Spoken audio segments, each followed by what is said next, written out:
दो तीन जोरदार जयकारे लगाएं। किसान एकता जिंदाबाद, राष्ट्रीय लोकतांत्रिक पार्टी जिंदाबाद, तेजाजी महाराज की जय हो, रामसा पीर की जय हो। सबसे पहले तो जो नागौर जिले के अंदर 26 तारीख को शाहजहांपुर बॉर्डर पे किसानों का दिल्ली कूच का कार्यक्रम है और उस कार्यक्रम को सफल बनाने के लिए आज नागौर के राष्ट्रीय लोकतांत्रिक पार्टी के तमाम पदाधिकारी, जिला परिषद के सदस्य, हमारे पंचायत समिति के सदस्य और जिला परिषद और पंचायत समिति में तमाम वो भाई जो थोड़े वोटों से चुनाव के अंदर वंचित रह गए जीतने से, और इनके साथ साथ राष्ट्रीय लोकतांत्रिक पार्टी के सारे मेरे जो भाई छत्तीस बिरादरी के जवान किसान जो इस आरएलपी को मजबूत करने के लिए जब से राष्ट्रीय लोकतांत्रिक पार्टी बनी तब से मजबूती के साथ आगे बढ़ाने के लगे हुए, सबका मैं आभार प्रकट करता हूं। बहुत बहुत आपको धन्यवाद कि आप सब लोग मेरे बुलावे पे या नागौर आवास पे एकत्रित हुए। भाइयों, हमारा मकसद और लक्ष्य है कि देश में जो किसान आंदोलन चल रहा है, 35-36 दिन हो गए इस आंदोलन को चलते हुए, आज शायद 1 महीने के लगभग इस आंदोलन को चलते हुए हो गए, और उससे 2 महीने पहले तक ये आंदोलन पंजाब, हरियाणा, राजस्थान और कई राज्यों के भीतरी भागों के अंदर चल रहा था। और 1 महीने से लंबा समय होने के बाद भी दिल्ली की सरकार ने अभी तक किसानों की सुध नहीं ली और 33 से ज्यादा किसान इस आंदोलन में अपने प्राण गंवा चुके हैं, अपनी जान दे चुके हैं। उनको तो सबको मैं श्रद्धांजलि अर्पित करता हूं, नमन करता हूं, जिन्होंने देश हित के अंदर किसानों को न्याय दिलाने के लिए अपने प्राण न्योछावर कर दिए। भाइयों, एक तरफ तो वो अन्नदाता है जो देश की सीमा की रक्षा करते हुए उनका बेटा सरहद पे सीने पे गोली खा के वो शहादत दे रहा है, और दूसरी तरफ किसान अपनी मांगों के लिए इन तीनों काले कानूनों को वापस लेने की मांग करते हुए इस कड़कड़ाती ठंड में लोग तो अपने परिवार के साथ 2-2 रजाई ओढ़ के सो रहे हैं, और वो किसान इस कड़कड़ाती ठंड के अंदर पिछले 1 महीने से दिल्ली की सरकार को जगाने का प्रयास कर रहे हैं। मैं अपील करता हूं प्रधानमंत्री जी से और गृह मंत्री जी से कि आप समय रहते इस किसान आंदोलन में हस्तक्षेप करें, किसानों से वार्ता करें और किसानों को उनका वाजिब हक दिलाएं। प्रधानमंत्री जी, जो किसान आपको सत्ता के शिखर पर बिठा सकता है, जो किसान टकटकी लगाए आपकी तरफ देख रहा है, उसे उम्मीद है कि एक दिन आप अपनी जिद छोड़ोगे और तीनों काले कानून जो आपने बनाए वो आप वापस लोगे।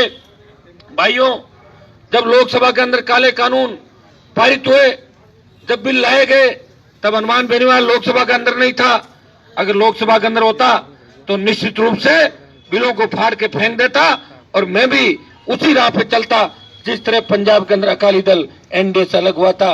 लेकिन दुर्भाग्य इस बात का है कि उस समय कोरोना की झूठी रिपोर्ट बता के मुझे लोकसभा से बाहर कर दिया गया था।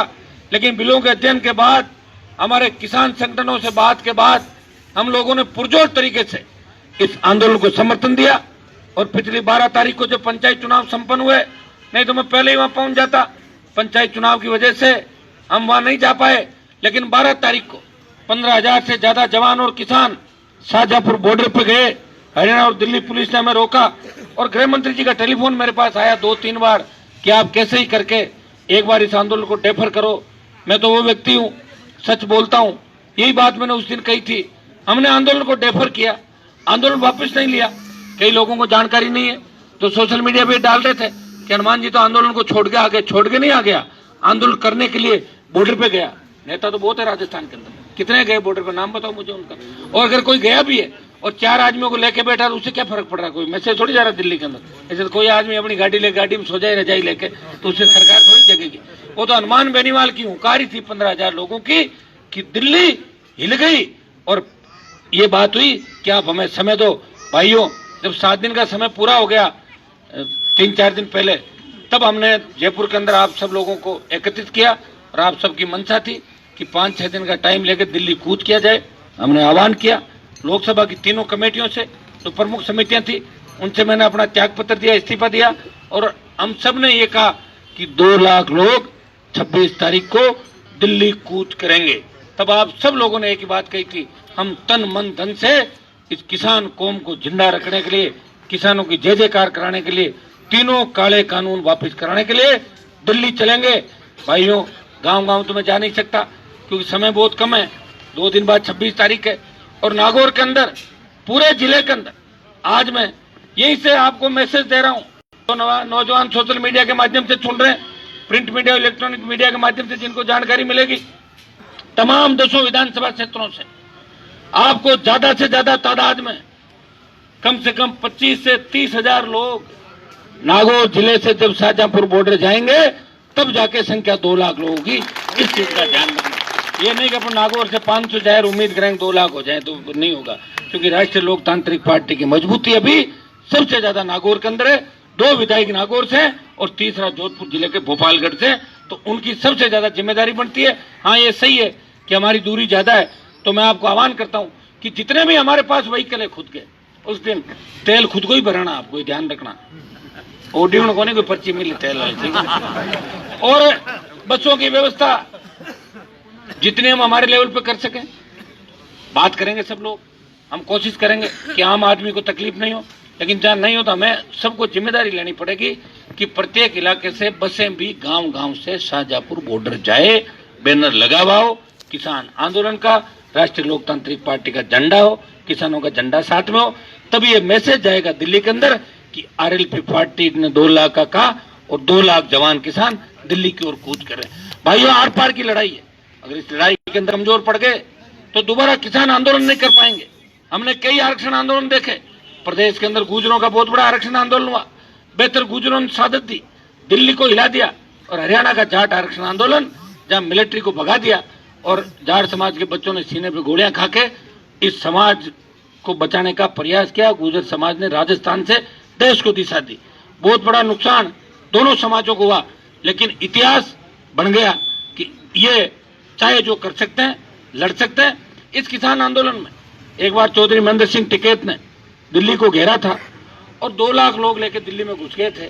तब उस समय के प्रधानमंत्री ने उनसे बात करी और किसानों की तमाम मांगों में सहमति बनी।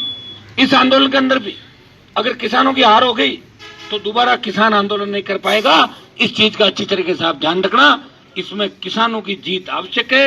ये किसी जाति का आंदोलन नहीं, ये किसान आंदोलन है। और किसान का मतलब होता है कि हर वो व्यक्ति जो खेती करता है, उसकी कोई जाति नहीं, वो कर सके, किसान है, वो अन्नदाता है जो अन्न उत्पादन करके देश का पेट पालता है और उसके बच्चे सरहद पे दुश्मनों की गोलियों के आगे सीना तान के खड़े रहते हैं।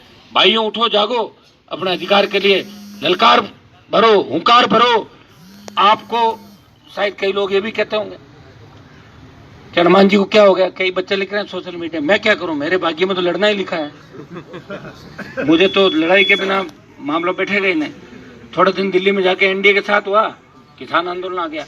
अब मुझे तय करना है कि किसानों के साथ रहना है या सरकार के साथ, और मैंने तय कर लिया कि मैं किसानों के साथ हूं, मेरे भाइयों के साथ।